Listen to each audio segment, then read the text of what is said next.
Olá, sou o pastor Jorge Vargas. Vamos à nossa unidade de estudo Teologia do Obreiro. Nesta primeira lição, vamos ver ministeriologia ou poimênica, com os textos chamada para o ministério, qualificações essenciais para o ministério, riscos e perigos para o ministério, vamos ver os dons ministeriais e também o último texto, o aconselhamento cristão. Vamos então à ministeriologia, o chamado para o ministério. O apóstolo Paulo traça aqui o padrão do ministério cristão, provém de uma vida de Jesus Cristo como modelo. Mateus 20, 28 diz, tal como o Filho do Homem, que não veio para ser servido, mas para servir e dar a vida em resgate de muitos. Jesus veio para servir, socorrer, curar, foi humilde, lavou os pés dos discípulos, padeceu até a morte para dar a redenção. Então, o ministério de Jesus é o nosso modelo, o nosso padrão. A grande comissão foi dada a todos os crentes, como está lá em Mateus 28, 18, aquele passagem bem conhecida de todos nós: ide, pregar o evangelho a toda criatura, tá? A todos. O ide é para todos. Mas temos os chamados específicos, nós vamos estudar. Essa aqui é a chamada geral para o ministério. Com o passar do tempo, a paganização da igreja fez com que o papel que leigos faziam na evangelização desse lugar ao clericado. Surgiu de forma hierárquica o trabalho episcopal, padres, bispos, arcebispos, cardeais e autoridades máxima, e a autoridade máxima que é o Papa. Com a reforma protestante trouxe a importante contribuição, sendo uma delas o resgate da doutrina do sacerdócio universal do cristão. Cada crente é um sacerdote, ou seja, o chamado ministerial para todos os cristãos. O movimento pentecostal nos revela que um dos grandes sucessos do crescimento das Assembleias de Deus no Brasil é o valor dado ao ministério leigo, a palavra pregada por todos os membros do corpo de Cristo, ou seja, todos nós somos testemunhas de Cristo. Temos agora então a chamada específica. Além de todos os crentes serem chamados para testemunhar e pregar e falar do Evangelho, anunciar a Cristo, esse chamado específico visa a maturidade, o desenvolvimento espiritual da igreja, como nós temos o texto de Efésios 4:11. Ele mesmo concedeu uns para apóstolos, outros para profetas, outros para evangelistas e outros para pastores e mestres, com o propósito da edificação da igreja. Os elementos que contribuem para a chamada divina. Primeiro, a vocação. A vocação ela é divina, é o ponto de partida para exercer o ministério cristão. O ministro é chamado segundo um propósito mediante a graça de Deus. Ninguém pode se autodenominar, se autocomissionar. Ele é comissionado por Deus. Isto chama-se de vocação. A vocação, então, tendo a vocação vem a comissão. Todos os crentes que têm vocação ministerial também recebem o chamado geral, o ide a todo mundo.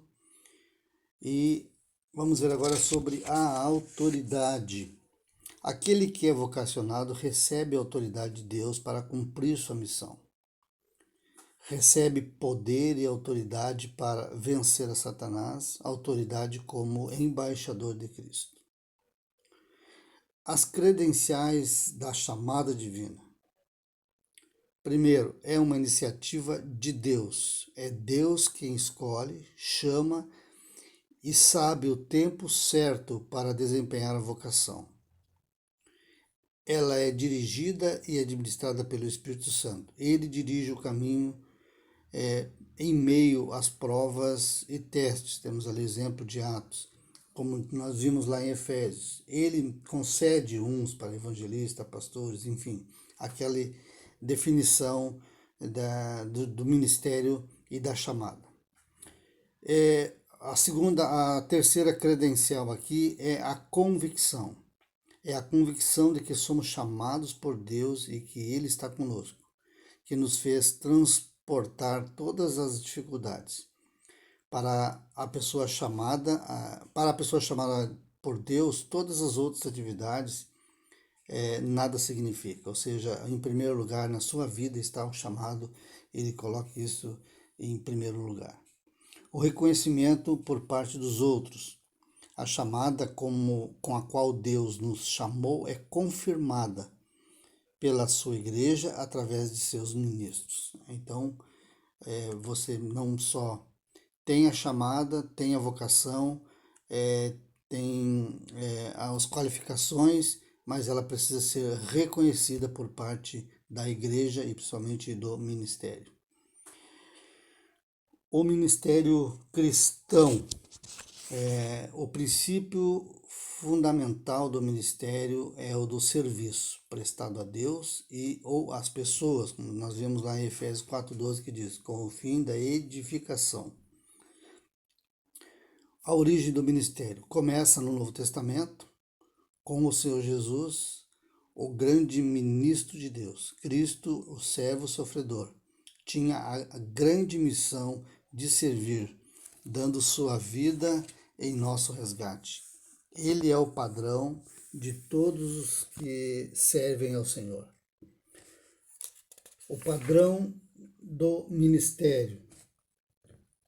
A vida de Jesus é o padrão do ministério.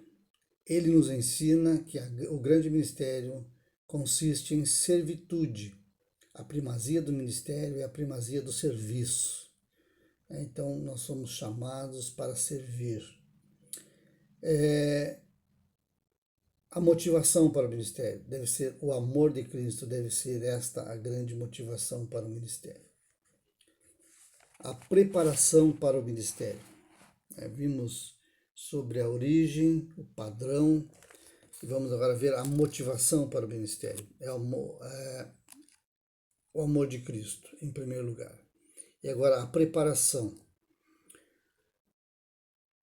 Esta preparação deve ser vista por 4 ângulos: experiência, preparo espiritual, preparo teológico e preparo cultural. São 4 aspectos importantes aqui na preparação: a experiência, o preparo espiritual, preparo teológico e preparo cultural.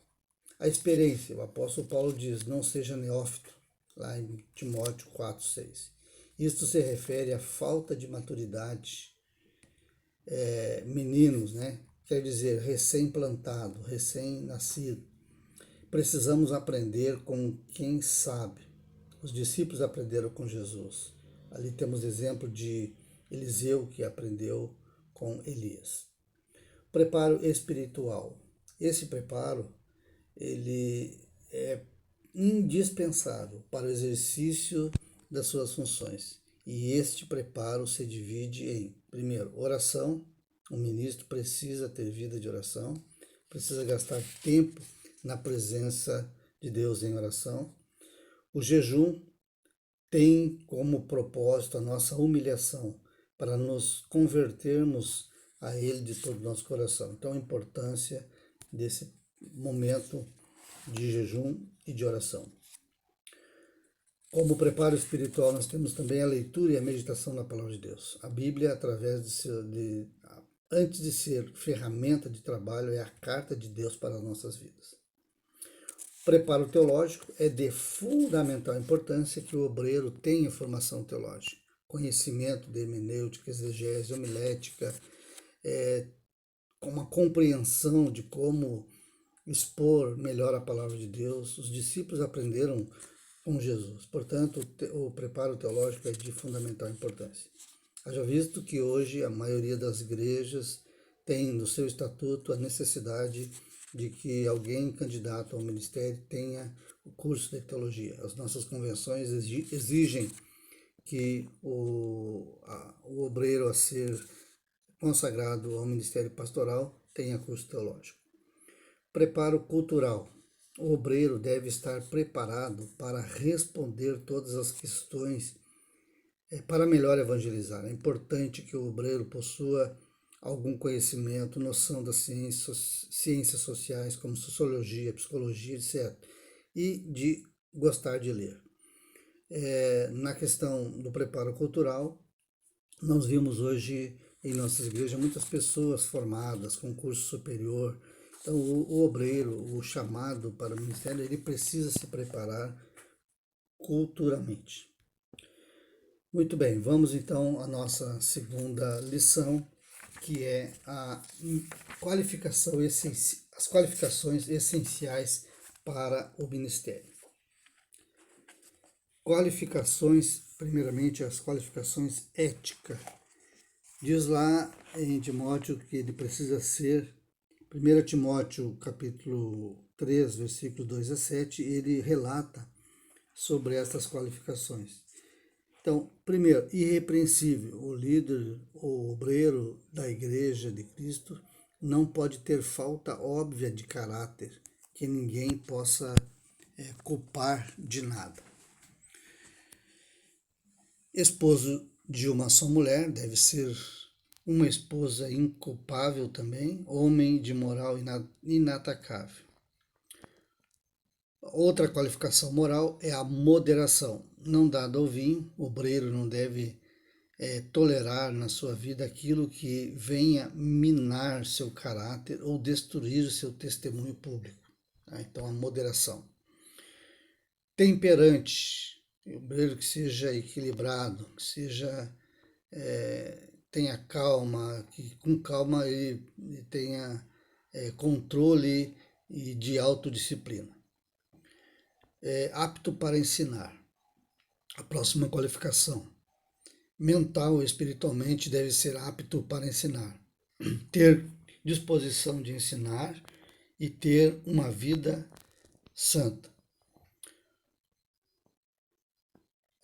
Ainda nas qualificações do caráter nós temos ali conciliador, não violento, inimigo de contendas, paciente e pacífico, conciliador.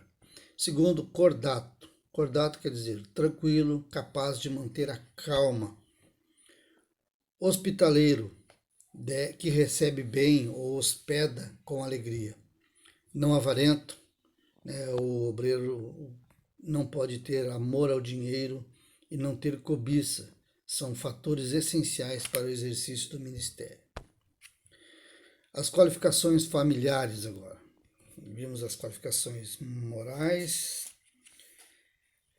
mentais. Vamos agora às qualificações familiares. Exemplo de pai e esposo. Saiba criar os seus filhos sob disciplina, com todo respeito. Não pode negligenciar a sua família. Esse é um dos caráteres importantes para o exercício do ministério. A maturidade espiritual. Um novo convertido fica predisposto à falsa ideia de sua própria importância. Então, ter maturidade. Segundo, um bom testemunho. É necessário que o obreiro tenha bom testemunho dos de fora para poder ganhá-lo. A visão de Pedro sobre o ministério, as qualificações ainda para o ministério.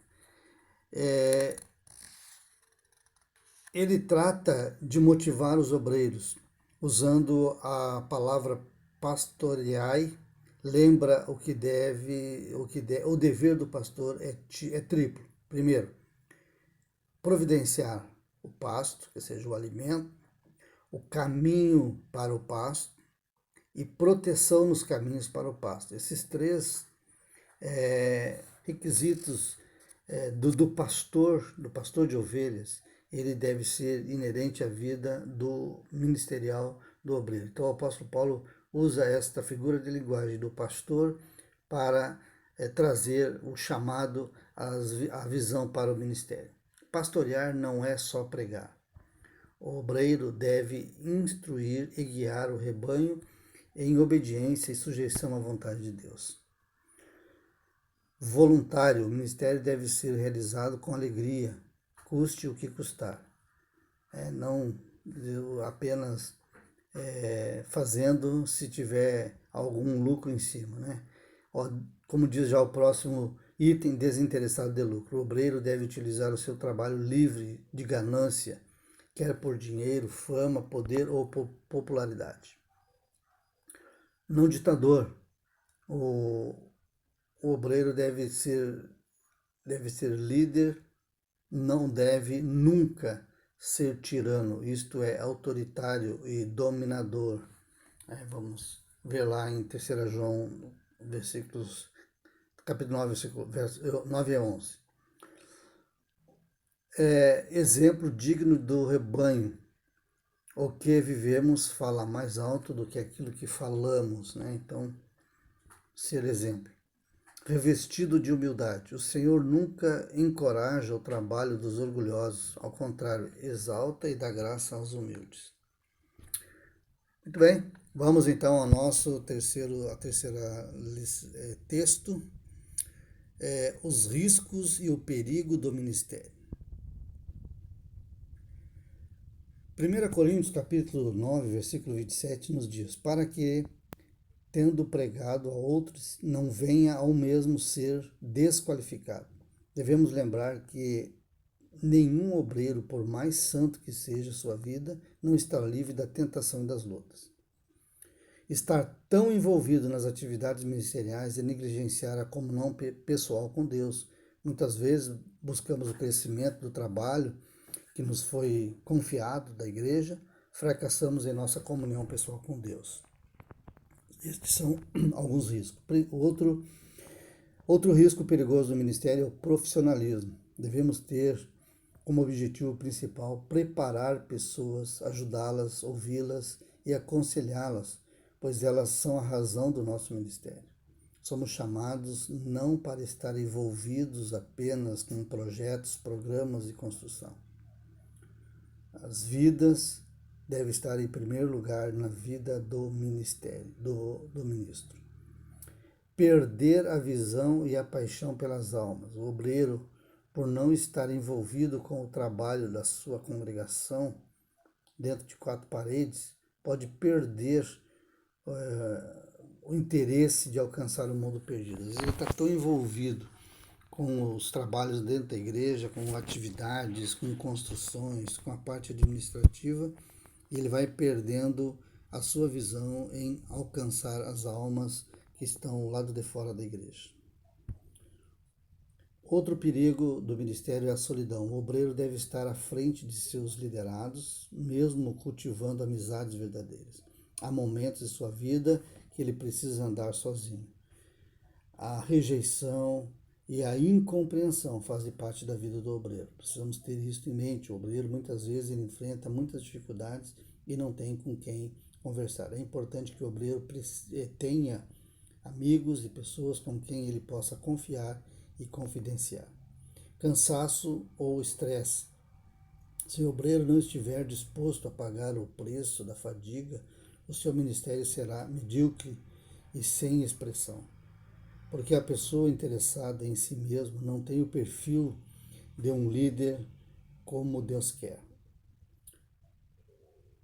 De boa vontade eu gastarei a minha, como diz lá em 2 Coríntios, eu de boa vontade gastarei e ainda me deixarei gastar em prol das vossas almas, ainda que, amando-vos cada vez mais, seja menos amado. Então, esse é aquele que não está interessado apenas em tirar proveito próprio, mas dar a sua vida.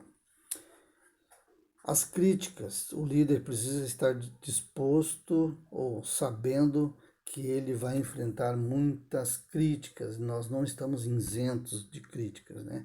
Conhecer a humildade do obreiro, na maioria, como mesmo reage às críticas, né? Nesse momento é que nós conhecemos, quando o obreiro é confrontado. Segundo, a rejeição. Nem sempre acontece a rejeição, mas esta tem sido a experiência de muitos obreiros. A rejeição, ela com certeza muitas vezes faz parte da vida do ministério. Vamos ver os dons ministeriais. Próximo texto.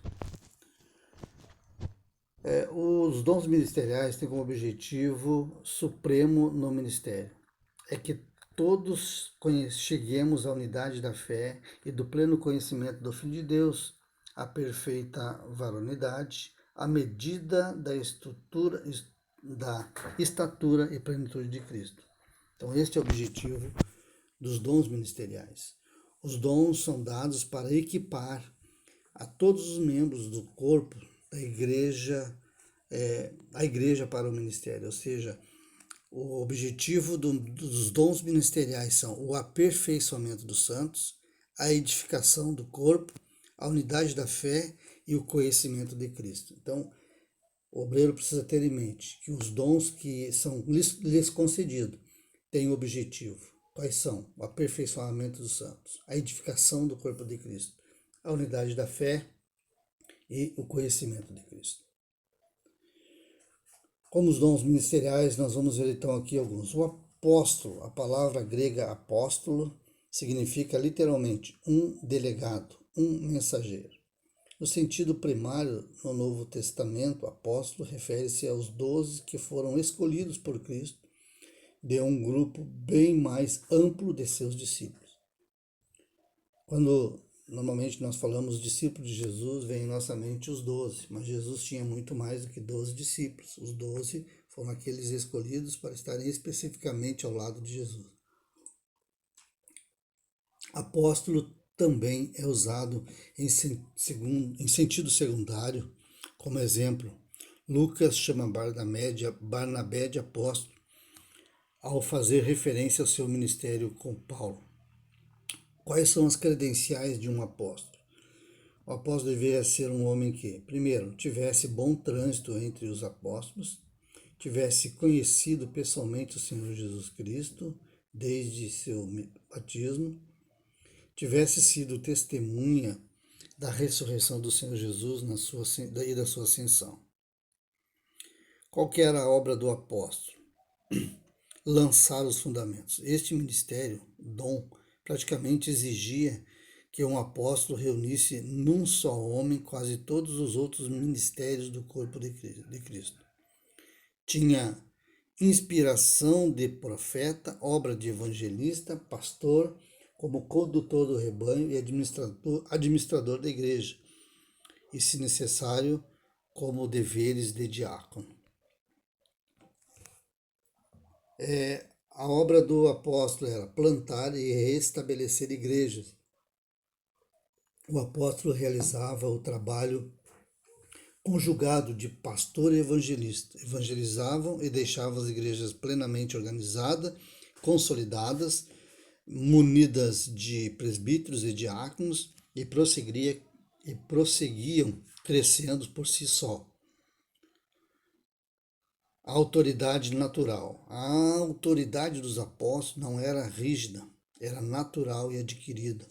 Eles eram reconhecidos como pais espirituais, como está lá em 1 Coríntios 4,15. Porque eu, pelo Evangelho, vos gerei em Jesus Cristo.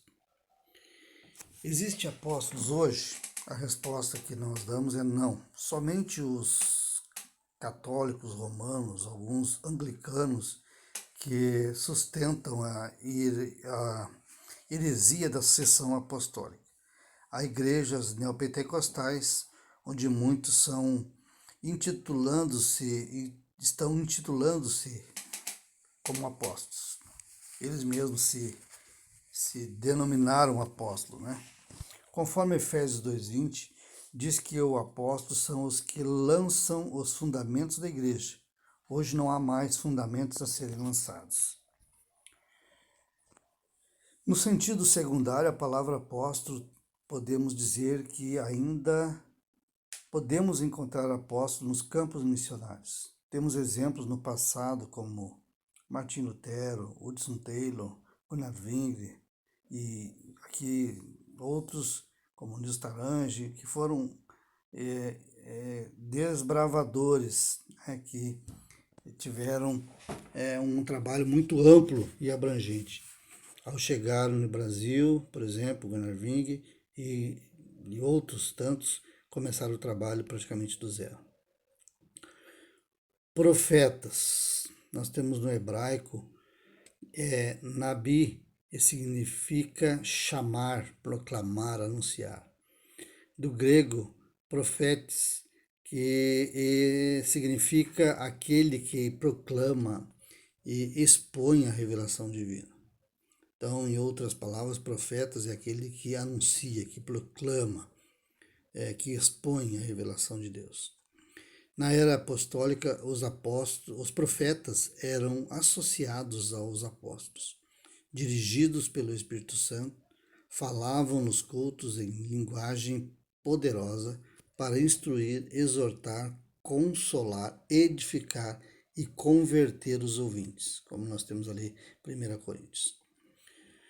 Os três ângulos do dom de profeta. Profeta como um pregador. Na igreja primitiva, os profetas desmascaravam o pecado, afirmando a justiça e admoestando quanto ao juízo, procurando despertar o povo de Deus. Profeta como vaticinador. No Novo Testamento haviam nos cultos falas movidas pelo Espírito Santo que consolavam, edificavam e exortavam. 1 Coríntios 14, 3.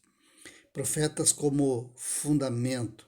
No período apostólico, por não ter sido encerrado o cânon do Novo Testamento, a igreja estava sendo realmente edificada sobre o fundamento dos apóstolos e profetas. Hoje seria um erro colocar profecia em igualdade com a Bíblia. Profetas nos dias de hoje. O ofício de profeta permanece, não para acrescentar qualquer coisa à perfeita revelação das Escrituras, mas para edificar o corpo de Cristo, mediante um ministério inspirador que interpreta e amplia as Escrituras quando se faz necessário. Vamos para outro dom ministerial do evangelista. A palavra evangelista significa aquele que traz boas notícias. No Novo Testamento, o evangelista era o viajante que ajudava os apóstolos. As marcas do verdadeiro evangelista. É quem procura os perdidos apaixonadamente. A paixão pelas almas é colocada no coração pelo Espírito Santo. O evangelista é determinado a servir ao Senhor, a anunciar a palavra custe o que custar, a tempo e fora de tempo. O evangelista prega com autoridade. Deve ter convicções de que recebeu a mensagem do céu para pregar com segurança. O evangelista, ele prega com simplicidade. O povo ouvia Jesus com prazer. Cristo falava a linguagem do povo. Então, falar com simplicidade. Prega com urgência. Fala de Cristo falar de Cristo para levar a Cristo aos seus ouvintes a uma decisão. Evangelista hoje, podemos citar evangelistas que atuaram e atuam de acordo com a palavra. Temos aqui alguns exemplos: John Wesley, Billy Graham.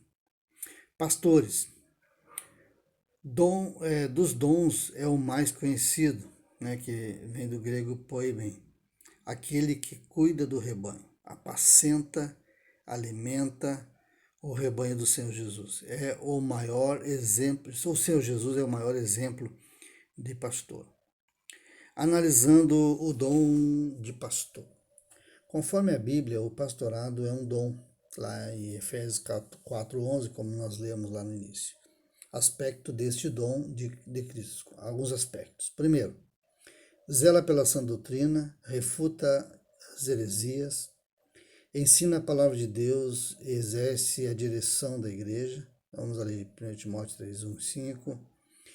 Ser modelo dos fiéis na pureza e na sã doutrina, Tito 2:7-8.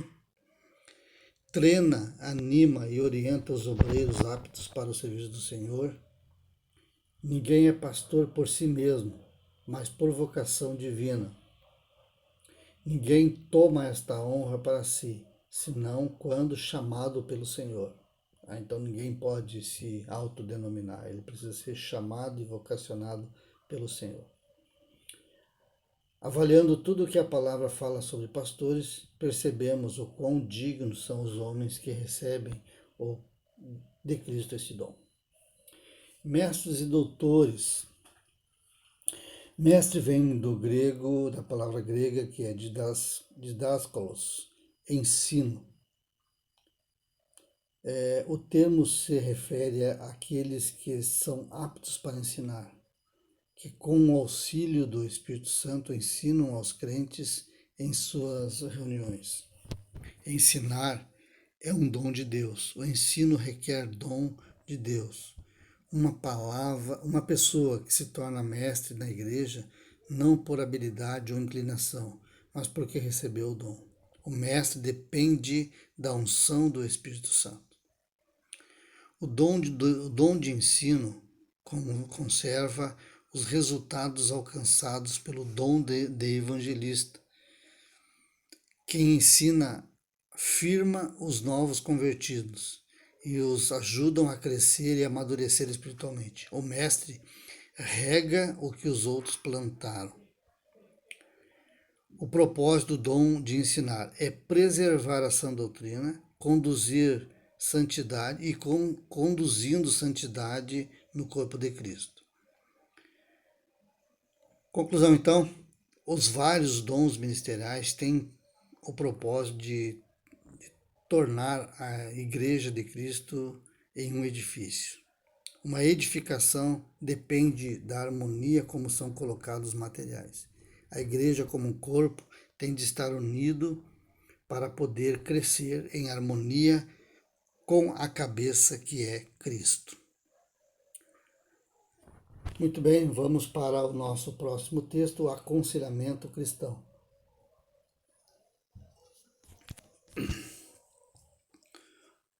O aconselhamento cristão utiliza métodos terapêuticos para ajudar as pessoas a lidarem com seus próprios problemas e suas crises. É a arte de fazer as pessoas verem as coisas que não podem ser vistas. Com a ajuda do Espírito Santo, o aconselhamento alcança a alma e o espírito do aconselhado, pois o Espírito Santo é que está ao lado. O objetivo do aconselhamento cristão: ajudar as pessoas a viverem bem consigo mesmas, com a família, com a sociedade e principalmente com Deus. As finalidades do aconselhamento cristão são a cura dos problemas espirituais, a cura dos problemas sociológicos e dos problemas psicológicos, consigo mesmo. Ainda como objetivo, alcançar a salvação. O aconselhamento cristão é também o anúncio de boas novas da salvação. A maturidade. O aconselhamento tem o objetivo de levar aquela pessoa a amadurecer na sua vida cristã. Então, essa é a principal tarefa do conselheiro. As técnicas de aconselhamento. É claro que um obreiro, ele não tem, o ideal seria que ele tivesse algum conhecimento na área da psicologia, mas nós, como no aconselhamento cristão, precisamos usar algumas técnicas que vai nos facilitar a desenvolver esse trabalho. Temos a técnica diretiva, é quando a pessoa apresenta o seu problema e o obreiro formula perguntas, reúne dados e faz um diagnóstico e dá o aconselho. Técnica não diretiva, o conselheiro só escuta, reflete e responde. O conselheiro ajuda o aconselhado a encontrar a causa do problema e tomar suas decisões. A autoridade no aconselhamento. O obreiro deve sempre buscar a autoridade divina para aconselhar. A Bíblia é a fonte primária e normativa que dá os princípios a serem aplicados no aconselhamento. Então, a base do aconselhamento cristão a oração é a principal base para que o conselheiro esteja preparado para ter uma palavra certa para cada situação. E é claro, meus irmãos, que no aconselhamento cristão, o aconselhamento ele vai se deparar com diversas situações até bem difíceis, né? A linguagem do aconselhamento. Pela linguagem do aconselhado, podemos fazer uma leitura de sua situação. Devemos ser prudentes com nossa linguagem no aconselhamento, pois dela depende o fracasso ou o sucesso. Temos que ter cuidado que tipo de o que vamos falar e como falar e qual a linguagem que vamos ter com o aconselhado. Outra prática importante no aconselhamento é o sigilo, porque tudo que ouvimos no aconselhamento deve ser mantido em sigilo. Para o aconselhado, seus problemas é singular, único e inédito. Ou seja, se ele perder a confiança por quebra desse sigilo, você certamente não terá a confiança do teu aconselhado. Ok, terminamos então, concluímos a primeira lição e que Deus em Cristo vos abençoe.